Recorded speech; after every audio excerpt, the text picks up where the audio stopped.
I love Signal, but it has a massive privacy issue. Now you might be thinking it's the phone number requirement, which yes, is less than ideal, but username support should be coming soon, and my concern is much larger than that. See, if you join Signal for the first time, Signal notifies all people in your life who use Signal, who have you as a contact, that you join Signal. This is a fun way to say hi when someone joins for the first time. It's less fun for people in domestic abuse situations who need to use Signal secretly, and if they're not aware of this notification system and their abuser uses Signal, the abuser will be notified that the victim has joined Signal. Signal offers zero way to stop this from happening. You can disable these notifications from being received on your end so you're not notified when others join, but you can't prevent yourself from notifying your contacts when you join Signal. Signal needs to either make this clearer to users so they can use alias numbers, they can have an option when users create an account not to notify their contacts, or they can just outright remove this feature. Fix it, Signal. It puts people at risk.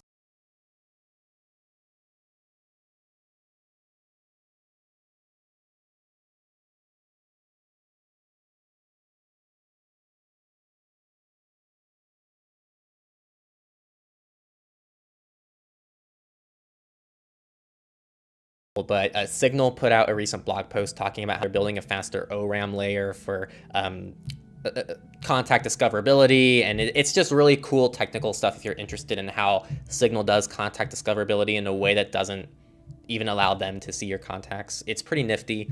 So if you're interested in kind of like the behind the scenes tech for Signal, definitely check out that in the sources.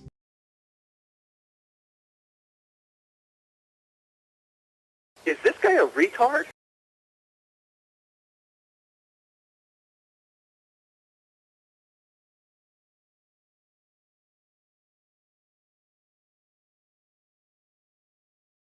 Everyone is talking about how this attack would have never happened if Signal would have rushed to get rid of the phone numbers by now.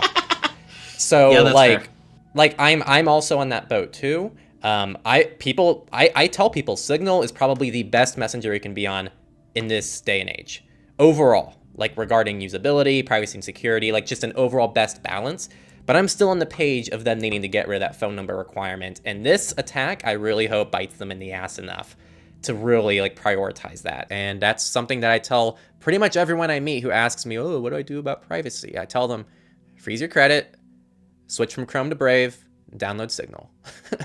The new president of Signal straight up said in another article that Signal has no plans of dropping the phone number requirement. Like, yes, they're planning to roll out usernames, allegedly, someday before Jesus comes back. They've straight up said, like, Signal is still going to require a phone number in order to fight spam. So you'll be able to use usernames instead of giving people your phone number, which is great, but there's no dropping the phone number requirement, just to clarify that. I keep hearing people say that, and that's not going to happen. And then the last thing I wanted to say is, like I said, I've seen a lot of people like, well, I'm going to delete Signal. For the record, as pissed off as I am about this, I don't think this is a good reason to abandon Signal.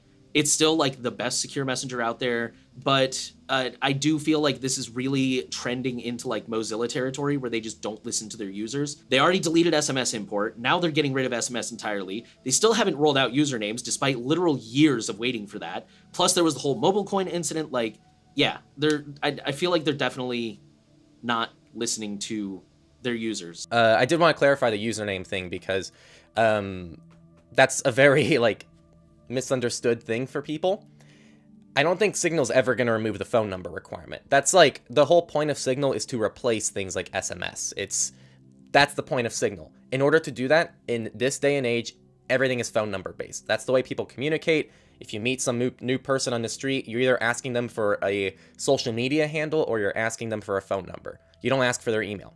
And you don't ask them for their session ID. So like everything right now is based on the phone number, and I think Signal's going to stay that way. You know, we're not saying you have to use Signal. We're just saying like, yeah, there's a reason that we're fans of Signal is because clearly it has something going for it. If people are willing to offer you $1.5 million just to crack it. We've both complained about Signal plenty on this podcast too, but we also say a lot of good things because there's a lot of good things to say about Signal. I mean, I still criticize Signal for its huge dependence on having to share a phone number.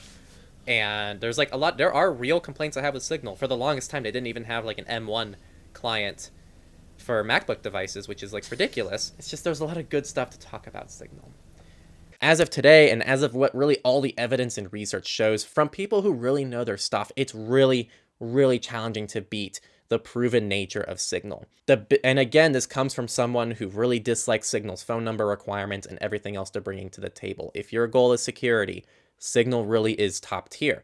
And even from a privacy perspective, for certain threat models, it fits everything perfectly. The phone number requirement is still a problem, and it also means Signal doesn't fit anonymity-oriented threat models very nicely. And then our last two questions come from Clem.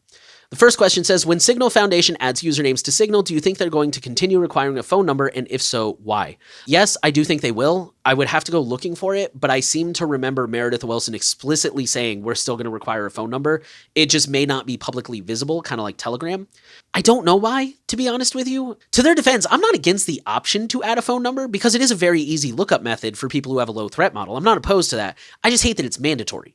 But also to their defense, once they add usernames, as long as the phone number can be made not publicly searchable, in my opinion, I think that will get rid of a lot of the concerns I have with the Signal phone number thing. They are centralized. They don't do any kind of federation or decentralization or peer-to-peer. They do require a phone number. Now, this can be a voice over IP number, but that's not always feasible for everyone. There is also the mobile coin incident, which I am certainly not a fan of. This could deserve a whole video in and of itself, but basically what happened was Signal's source code is completely open, both the client and the server. For almost a year, Signal did not publicly update their server code, but there were indications that they were actually updating it to new versions. When they did finally push out an update almost a year later, it seemed as if they were trying to hide the fact that they were going to add in this cryptocurrency integration. Not out of malice, but more just to kind of hide the surprise. They wanted it to be a pleasant surprise to everyone. There were a lot of controversies about this whole incident. Number one, the lack of transparency. Number two, the fact that they went with a coin nobody had ever heard of instead of something tried and true like Bitcoin or Monero. For the record, in no way does this incident suggest that Signal is compromised or should not be used. It's just adding a feature that nobody wanted and probably wasn't the best feature to add. But it certainly was not a good look when all of this went down. It really did not reflect well on them. Also, just a quick note, I said Signal is completely open source. Since this incident happened, they have added a small bit of proprietary code that they use for fighting spam and abuse. Again, this is a very tiny bit of code. I don't think it's really something to worry about. The only reason it's not open source is so that spammers don't figure out how to get around it any faster than they already will. Unfortunately, some people have a lot of problems with spam on Signal, so they kind of had to do something. That might be a deal breaker for you. Personally, I don't think it's that big of a deal, but everyone has their own threat models.